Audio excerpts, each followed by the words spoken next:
بسم اللہ الرحمن الرحیم۔ السلام علیکم ورحمۃ اللہ وبرکاتہ۔ ناظرین کرام، اس ویڈیو میں آپ کے ساتھ جمعیت علماء اسلام فضل الرحمان گروپ کی سیاست کے حوالے سے بات کروں گا کہ کس طرح یہ پارٹی محض چند سیٹوں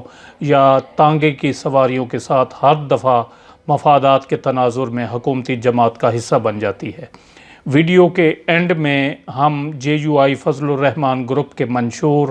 اور مقاصد کے بارے میں بھی بات کریں گے اور دیکھیں گے کہ فضل الرحمان کی جماعت کس حد تک اپنے منشور اور مقاصد کو حاصل کرنے میں کامیاب رہی ہے یا مولانا صاحب نے کوئی اور مقاصد حاصل کیے ہیں۔ ویڈیو اگر اچھی لگے تو اسے لائک ضرور کر دیں اور اپنی رائے کا اظہار کمنٹ سیکشن میں ضرور کریں۔ ناظرین کرام، جنرل ایوب خان کا 1964 میں صدارتی انتخاب کا مقابلہ محترمہ فاطمہ جناح سے تھا اور ملک بھر میں اتفاق رائے یہ تھا کہ اگر ایوب خان عہدے سے علیحدہ ہو کر صدارتی انتخاب میں حصہ لیں تو وہ ہار جائیں گے۔ آئین کے تحت صدر مملکت کے عہدے پر رہتے ہوئے ایوب خان دوبارہ صدر مملکت بننے کے لیے انتخابات میں حصہ نہیں لے سکتے تھے، البتہ 2/3 اکثریت کی حمایت سے آئین میں ترمیم کر کے وہ اپنی اس آئینی پابندی کو ترمیم کے ذریعے ختم کر سکتے تھے۔ ایوب خان کو ایوان میں 2/3 اکثریت حاصل کرنے کے لیے جن 2 ووٹوں کی ضرورت تھی ان میں ایک ووٹ مولانا مفتی محمود کا بھی تھا۔ مولانا مفتی محمود نے ایوب خان کو ووٹ دیا اور بعد میں اعتراض کرنے والوں کو بتایا کہ اگر ایوب خان صدارت چھوڑ کر انتخابات لڑتے تو وہ الیکشن ہار جاتے اور محترمہ فاطمہ جناح جیت کر پاکستان کی صدر بن جاتی اور اسلامی نقطۂ نگاہ سے عورت کا سربراہ مملکت بننا جائز نہیں ہے۔ یہ ان کا اس وقت یہ سٹانس تھا، موقف تھا۔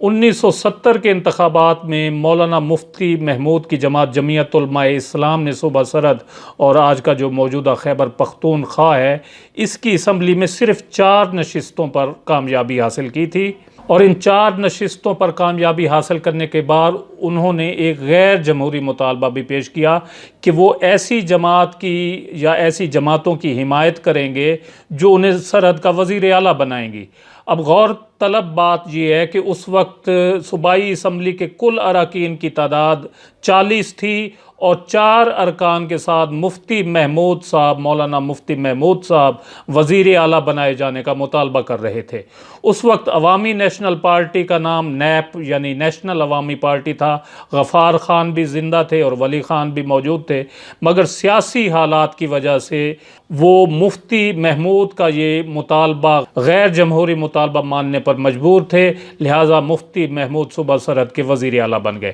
اب آپ اندازہ لگائیں کہ فضل الرحمان کے والد محترم کس طرح صوبہ سرحد کے وزیر اعلیٰ بنے بلیک میلنگ سے۔ اس قسم کے سیاسی ہتھ کنڈے اور سیاسی بلیک میلنگ اگر آصف زرداری کرے، مسلم لیگ نون کرے یا کوئی اور پارٹی کرے تو بات تو سمجھ میں آتی ہے کہ سیاست میں ہر چیز جائز ہوتی ہے، لیکن جمعیت علماء اسلام جو اسلام کا نام لیتی ہے اور مولانا مفتی محمود جیسا شخص اس قسم کے کریکٹر کا مظاہرہ کرے تو پھر افسوس تو ہوتا ہے۔ جنرل ضیاء الحق نے 1977 میں حکومت پر قبضہ کیا تو اس نے پاکستان قومی اتحاد کی جو جماعتیں تھیں ان کو حکومت میں شمولیت کی دعوت دی تو جمعیت علماء اسلام نے اس کو قبول کر لیا اور اس کے 3 وزیر جنرل ضیاء الحق کی حکومت میں شامل ہو گئے۔ حالانکہ 1977 میں ضیاء الحق کے آنے سے بہت پہلے جب جمعیت علماء اسلام تحریک نظام مصطفیٰ کے پلیٹ فارم سے نفاذ اسلام کی تحریک چلا رہی تھی، 9 ستارے اکٹھے تھے جن میں اپوزیشن کی تمام مذہبی اور سیاسی جماعتیں بھی شامل تھیں، لیکن جب جنرل ضیاء الحق نے حکومت میں ان کو شمولیت کی دعوت دی تو پھر نفاذ اسلام کا مطالبہ بھی بھاڑ میں گیا اور مولوی صاحبان فوراً حکومت میں شامل ہو گئے۔ مفتی محمود کی 1980 میں وفات کے بعد جمعیت علماء اسلام کی قیادت کے معاملے پر جھگڑا پیدا ہو گیا اور جمعیت کے 2 گروپ بن گئے، جن میں سے ایک کے سربراہ مولانا فضل الرحمان بنے اور دوسرے گروپ کے سربراہ مولانا سمیع الحق بنے۔ جنرل ضیاء الحق کے 1985 کے غیر جماعتی انتخابات میں بھی جمعیت علماء اسلام فضل الرحمان گروپ نے حصہ لیا، جبکہ اس وقت کی بڑی بڑی سیاسی جماعتوں نے اس میں حصہ نہیں لیا تھا اور بائیکاٹ کیا تھا۔ مولانا فضل الرحمان نے اپنے والد مولانا مفتی محمود کی سنت کی خلاف ورزی کرتے ہوئے 1994 میں بے نظیر کی سیاسی بیعت کر لی اور بے نظیر بھٹو کی پیپلز پارٹی سے اتحاد کر لیا اور ایک عورت کی حکومت کو نہ صرف تسلیم کر لیا بلکہ اس کے اتحادی بھی بن گئے۔ خواجہ امور کی کمیٹی کے چیئرمین بنے۔ بے نظیر بھٹو کی حکومت کے دوران فضل الرحمان افغانستان ڈیزل بھیجنے کے پرمٹ لیا کرتے تھے، اس وجہ سے مولانا فضل الرحمان کو مولانا ڈیزل بھی کہا جاتا ہے۔ بعد میں وہ نواز شریف کے دور حکومت میں، پرویز مشرف کے دور میں، آصف زرداری اور پھر نواز شریف کے دور میں ہر مرتبہ موصوف اقتدار اور پروٹوکول کے مزے جو ہے وہ لیتے رہے۔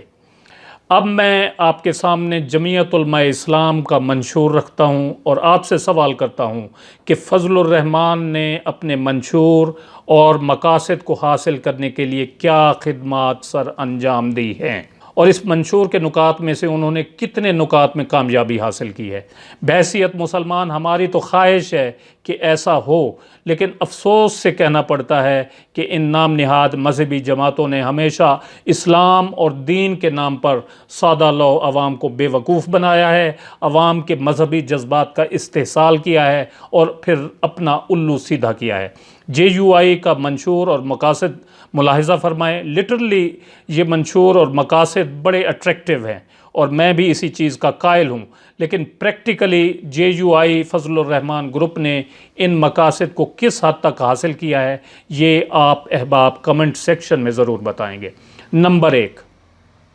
مملکت پاکستان کی عوام کے ایمان اور عقیدے کا تحفظ کرنا۔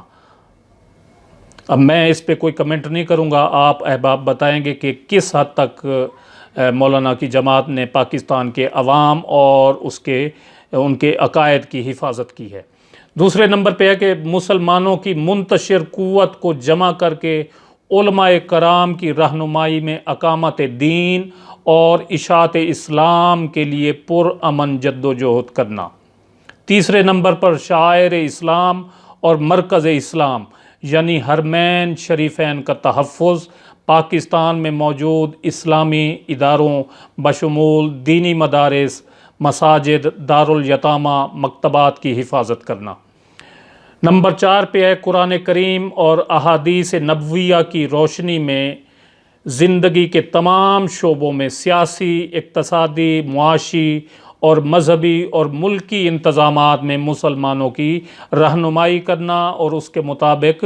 مثبت عملی جد و جہد کرنا۔ نمبر 5 پہ ہے پاکستان میں اسلامی عادلانہ نظام حکومت کے نفاذ کے لیے کوشش کرنا۔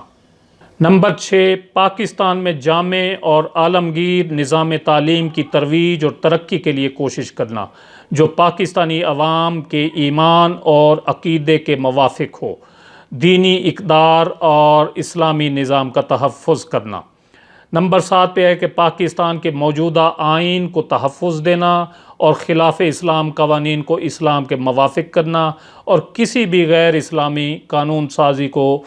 بننے کے راستے میں رکاوٹ بننا۔ اب موصوف دینی مدارس کے طلبہ کو ورغلا کر 27 اکتوبر 2019 کو اسلام آباد فتح کرنے کی تیاری کر رہے ہیں۔ یہ تھی ناظرین میری JUI فضل الرحمان گروپ کی سیاست کے بارے میں خیالات۔ ضروری نہیں کہ آپ میرے خیالات سے اتفاق کریں، آپ کو میرے خیالات سے ڈفر کرنے کا مکمل حق حاصل ہے اور آپ اپنے خیالات کا اظہار کمنٹ سیکشن میں ادب اور اخلاق کے دائرے میں رہتے ہوئے کر سکتے ہیں۔ ویڈیو اچھی لگے تو اسے لائک اور شیئر بھی ضرور کر دیں۔ اپنا قیمتی وقت دینے کا بہت بہت شکریہ۔